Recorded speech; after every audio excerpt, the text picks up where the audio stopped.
Godolphin, in that very important book of his, the Repertorium Canonum, he has underlined the authority of Lyndwood's Provinciale.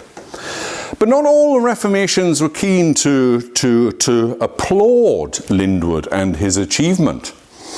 Sometimes lawyers, in their commentaries on the law, they would use Lyndwood in a propagandist way, a polemical way, to persuade the members of the Church of England, the established church, that their withdrawal from the Roman Church was a sensible move.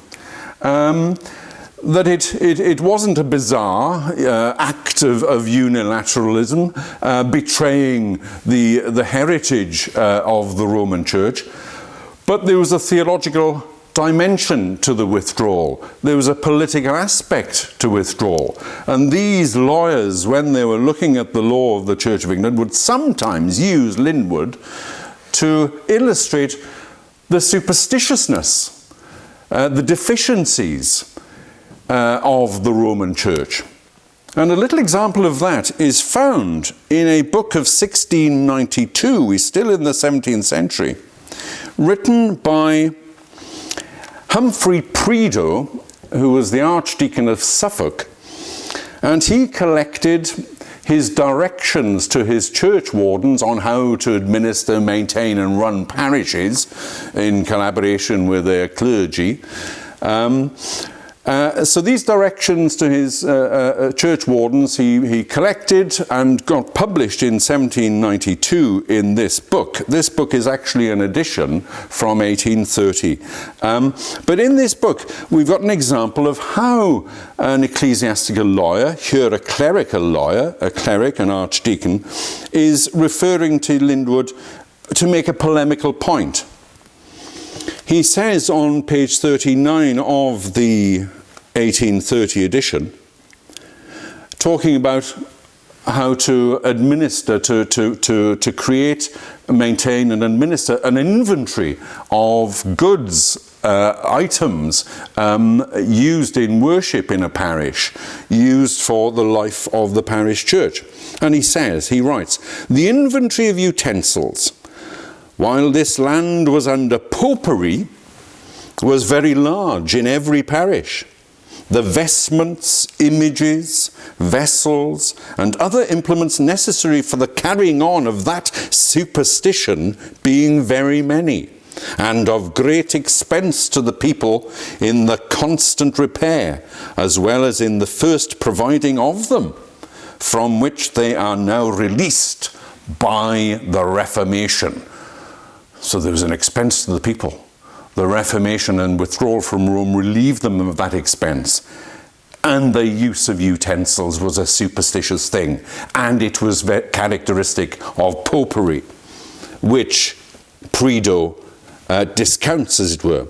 And he says, "A large catalogue of those popish utensils may be seen in Lyndwood de Ecclesiis Aedificandis si ut parochiam."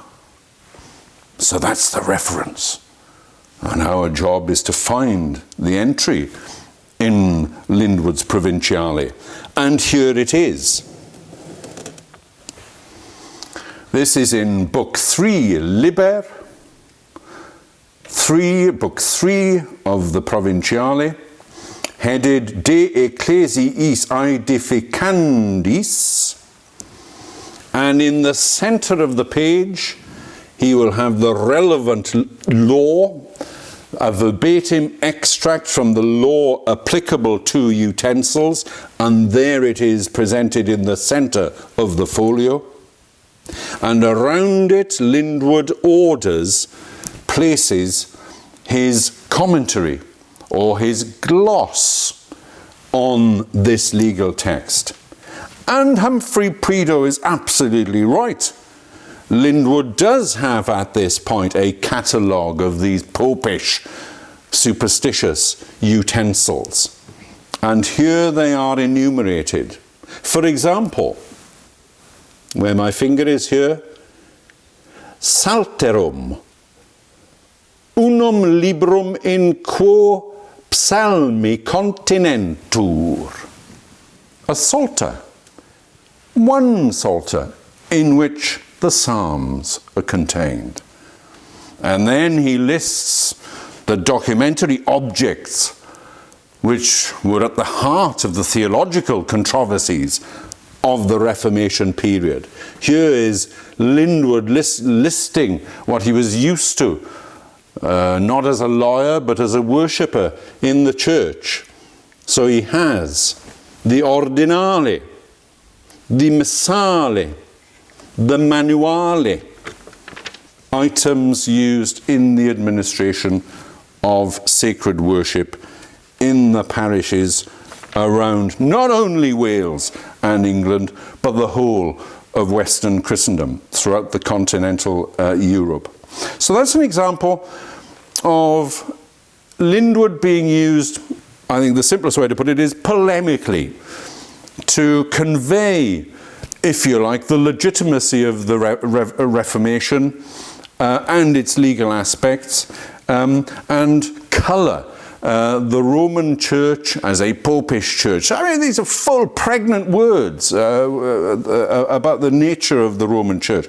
A popish church that was superstitious, and the Reformation had achieved to cure, if you like, to remedy that state of affairs.